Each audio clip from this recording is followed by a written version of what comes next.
welcome back. So I'm back out doing my A to Z of Shropshire, and today's video is the letter D, and I am outside St Edward's Church in Dorrington, which is just outside Shrewsbury. So today's walk is going to take us from Dorrington, and we're going to go out through the countryside and stop off at Longner Church, Great Ryton, and back into Dorrington.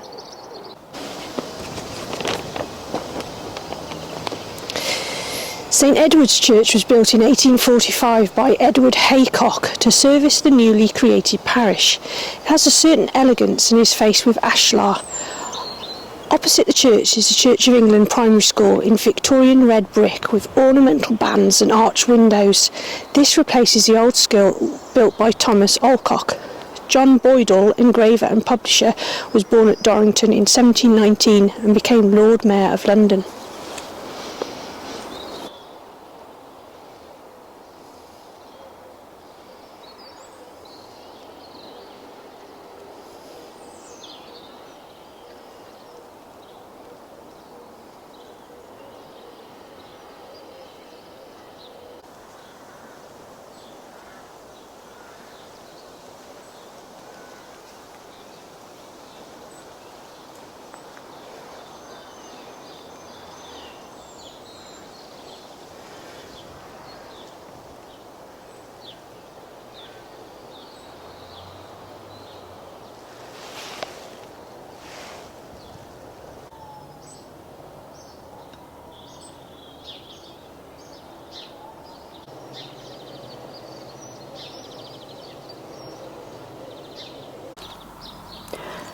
Dorrington is a large village in Shropshire.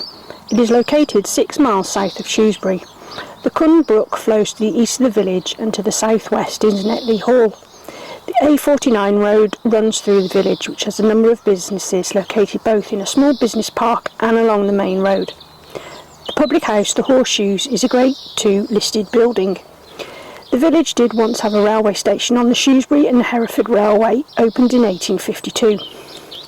The station closed in 1958, although the modern Welsh Marches line still runs through the village. On the site of the station goods yard, which is located just to the east of the village, is now an oil depot and a planned hire depot.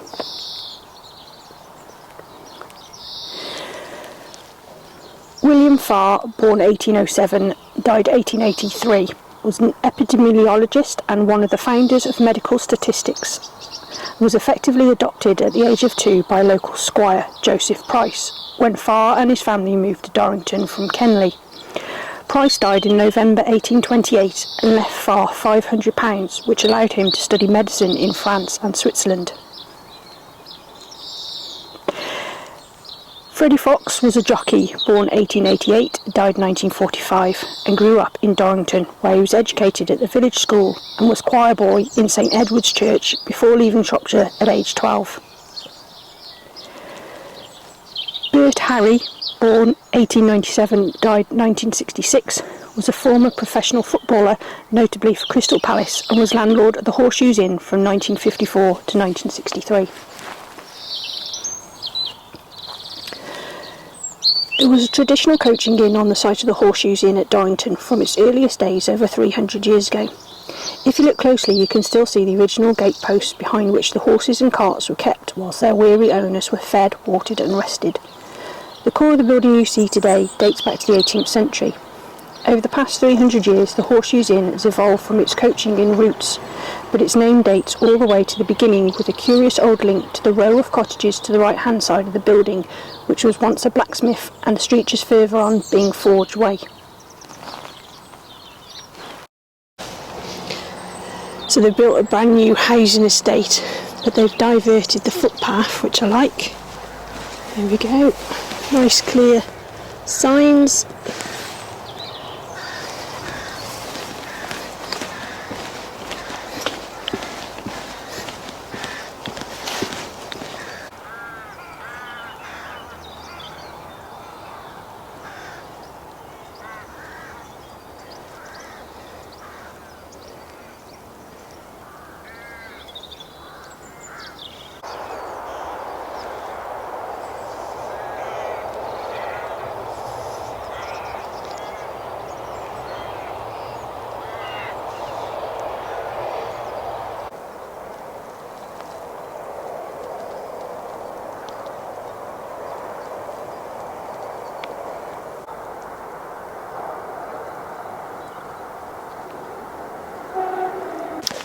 Well, it's nice to be out, and I kind of think the only way I'm going to live with long COVID is to get out and do the thing that I enjoy doing, and that's walking.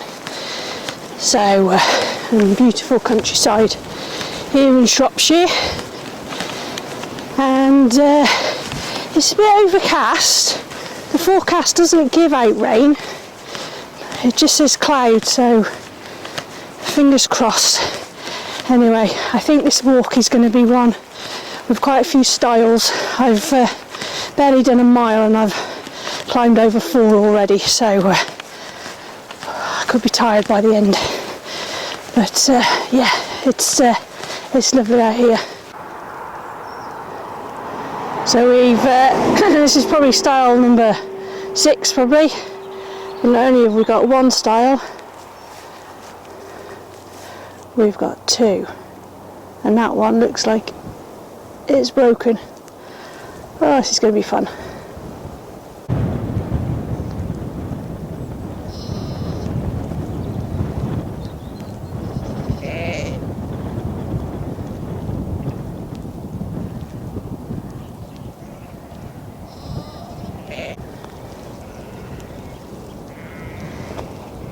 You wouldn't want to fall into that, would you?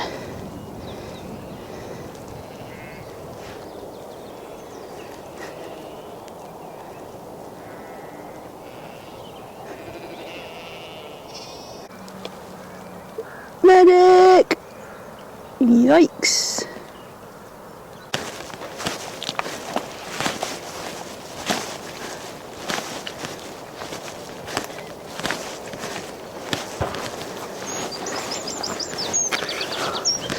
Oh, another stile.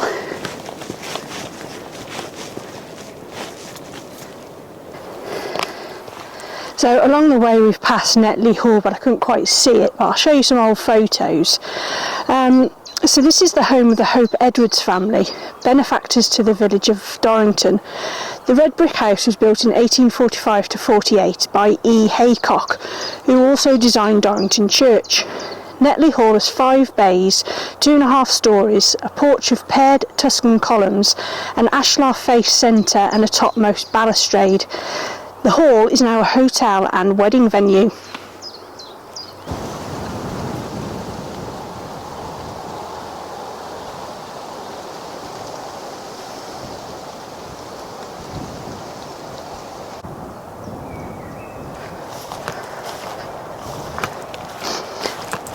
I'm guessing this is the footpath. Follow the yellow brick road, follow the yellow brick road, follow the yellow brick road. We're off to find a stile, another frickin' stile.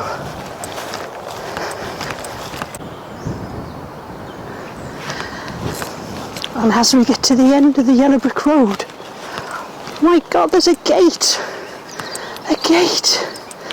and it says, shh, must be built by the good witch, Glinda, good old Glinda. Shh.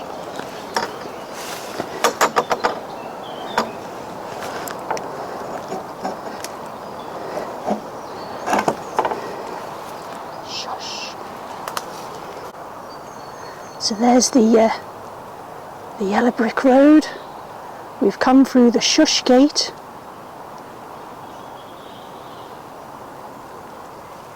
And we're now entering the wild woods. We'll probably have to shush because there may be gruffaloes.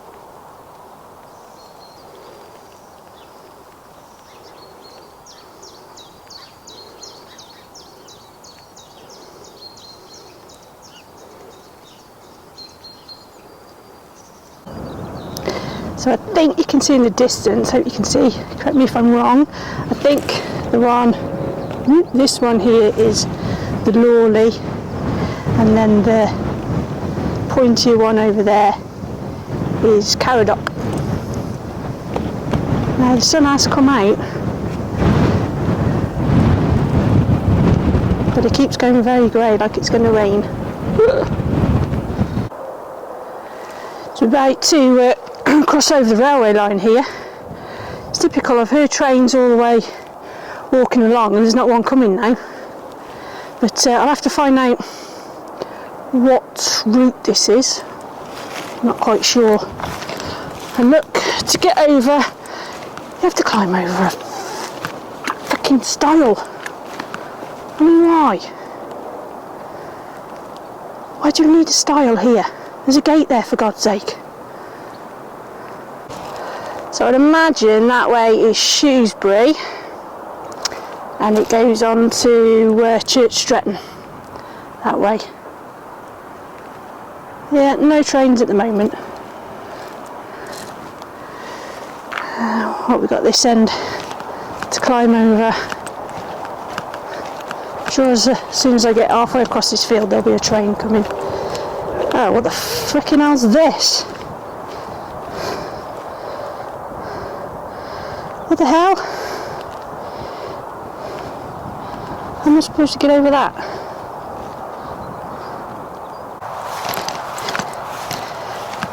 Here we go, look. Stile number 369. God.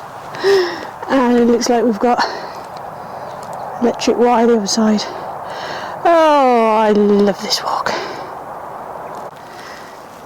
So the sun keeps coming out, and when the sun comes out it's quite warm. But yeah, the sky's funny, it does feel like it's going to rain, but fingers crossed it's not going to. I don't mind it overcast, that's fine. What I am minding is all the stiles. There are lots, and they're not very well maintained, so I seem to think this isn't a very well walked route, which is a shame because it's lovely. But yeah, I've got another one just up ahead of me. So this is Stile, I don't know, I've lost count. Look at that.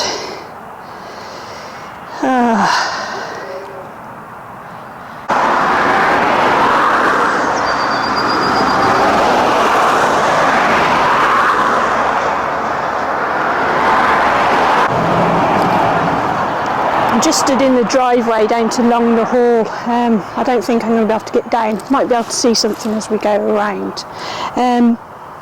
But Longner Hall features a formal park and gardens. The park originated in the 14th century. Formal gardens were laid out in the 17th century, and the 18th century park and modern gardens still survive. The hall was begun by Sir Richard Corbett in 1670 as a successor to Roger Sprinchow's fortified manor house of 1235, and completed in 1693 under his son Uvedale Corbett. Some alterations were made in 1838 to 1842 by the architect and builder Edward Haycock Sr. The Corbett family had arrived in Shropshire with the Norman Conquest under Hugh Corbett. The branch of the family that lived in Longner dated from the 1500s. The last of the family was Jane Corbett, who married Archdeacon Joseph Plymley. He took his wife's surname to inherit the estate. The north-east half of Micklewood, allotted to the Lord of Longner in 1221, was formed into Longner Park soon after 1333. The lodge to that park presumably lay on the site of Park Farm, a mile east of Longner, which was previously known as Lodge Farm. That park was disparked and enclosed with hedges around 1686. At this time, Sir Richard Corbett also built a new manor house and laid out a formal garden in the Dutch style. In paintings of 1670, the front of the house featured a gated forecourt with a circular pond which contained a statue or fountain.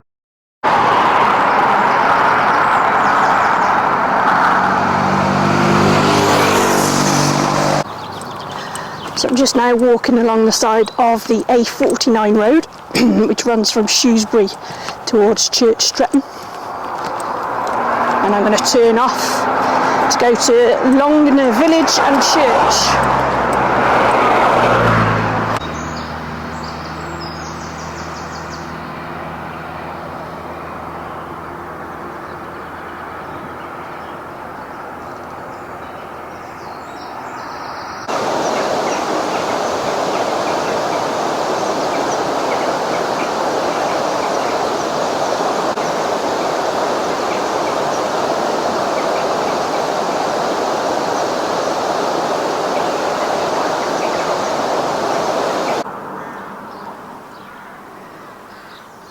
So that's the old school and schoolmaster's house. Lovely. St Mary's Church at Longner is a Grade 1 listed church built around 1280 AD, which was originally a chapel to Condover, then a private chapel to the Corbett family of Longner Hall, before becoming the parish church. The small church is considered to be a perfect example of early English style. It has box pews and clear glass windows. 2 new stained glass round door windows were put into the east window to commemorate the millennium.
We've got some hatchments up on the wall.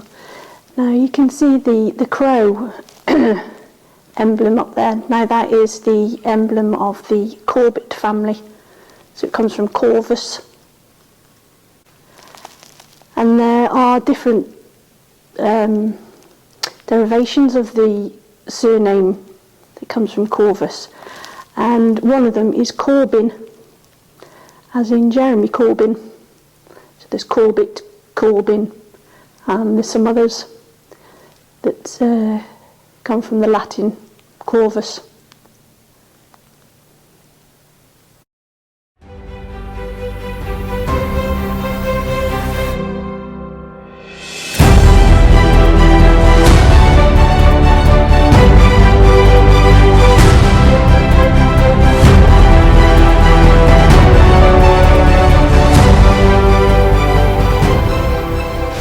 There's a little blocked off bit there. I'm wondering if that was a leper window. So people would be outside and they could just about see the altar and the service going on. But the people in the pews wouldn't be able to see the people stood outside.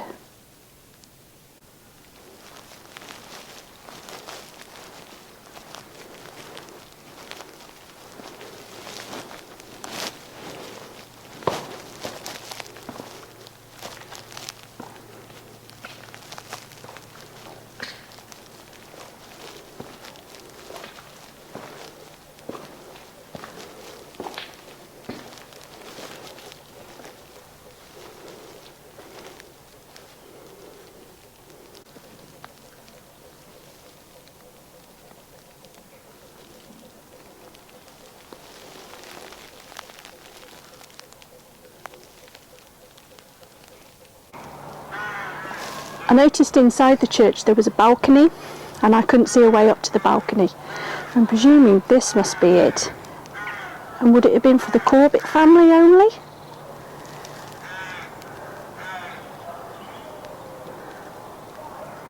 The old name for Longner was Longnoir, from the Old English long allure, allure meaning alder, alderwood, or the tall alder trees. There are in fact older trees on the banks of the Cunn Brook. The village is in the shape of an oval and consists of old black and white cottages. The black and white moat house is the most noteworthy dwelling. Inside there are the remains of the original open roof of the 14th century Great Hall. Close to the church is an area of disturbed ground. This is probably where part of the old village stood before the Corbetts moved it when they landscaped Longner Park.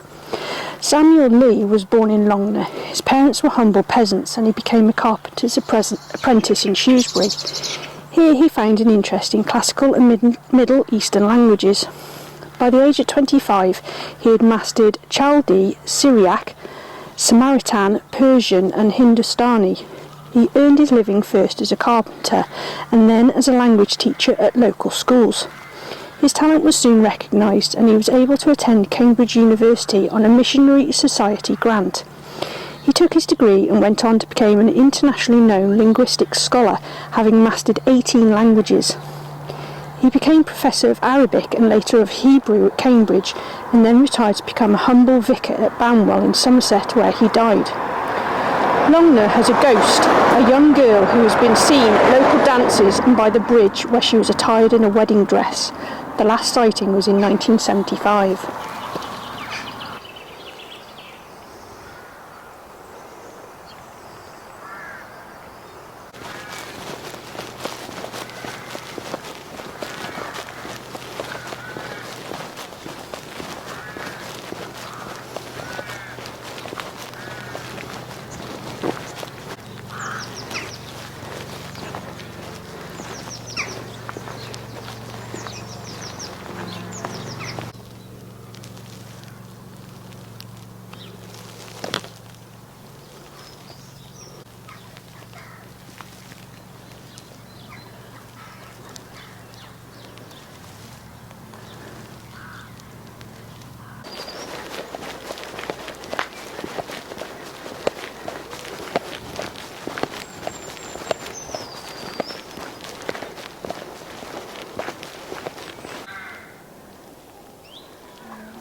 I've just had to walk through the middle of these.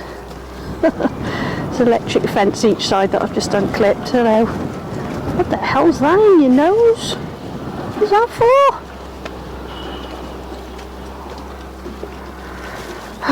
Right, this way. Look at them. Hundreds of them. Still they're coming. All going to be milked, I presume.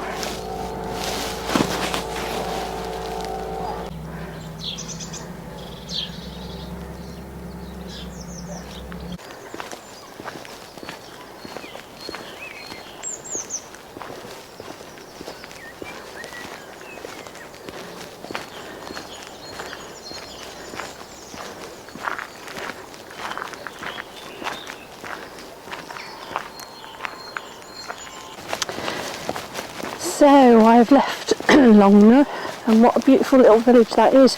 Some lovely houses. Yeah, quite a few black and white, and there's some new houses that are being built to look old as well. Really nice. So it's dropped cold. I put my coat back on and I stopped at Longner Church. What a beautiful little place that was. So yeah, it's dropped cold, but still, it's still dry, which is nice. And now I think I'm heading on towards a place called Great Ryton.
So I finally come to a nice kissing gate, but look what's the other side of it. Oh my, how am I going to get through that? Oh God, you've got to be kidding me. What the oh crap, look how deep it is. Oh, seriously?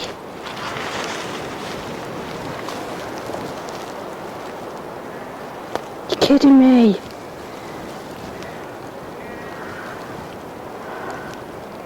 I can't get through that. Yeah, so I thought it would be better coming down the middle because I thought there would be the ridge, but no, it's come over my boots. Now my socks are wet. Fantastic.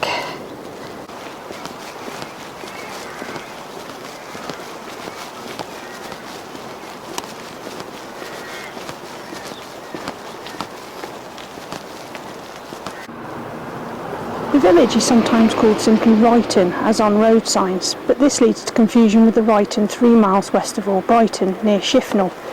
Great Ryton is a charmingly ordinary village. The name is Anglo-Saxon and means the settlement where rye is grown. Several other houses are of 16th century origin. Yew Tree cottages opposite the Mission Church were once Ryton Manor. There are a few modern dwellings, a couple of black corrugated iron barns, a little red brick mission church, a rebuilt blacksmith shop, now a house, and the cream-coloured old house, home for 300 years to the Atkins family and reputedly visited by Dick Turpin.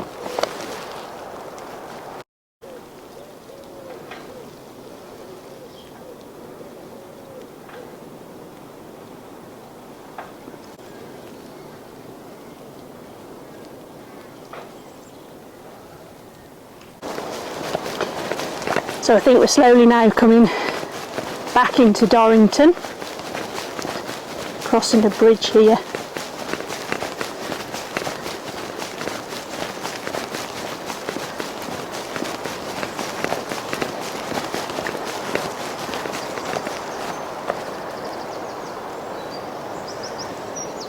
Big park or house or something down there.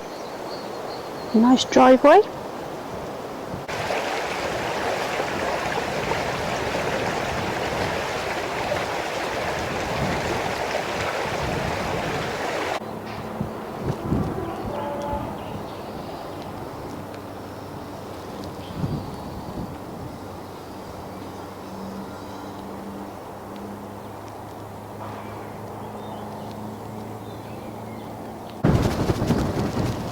There we go, so we're crossing the railway line for the second time, and that's looking towards Church Stretton again.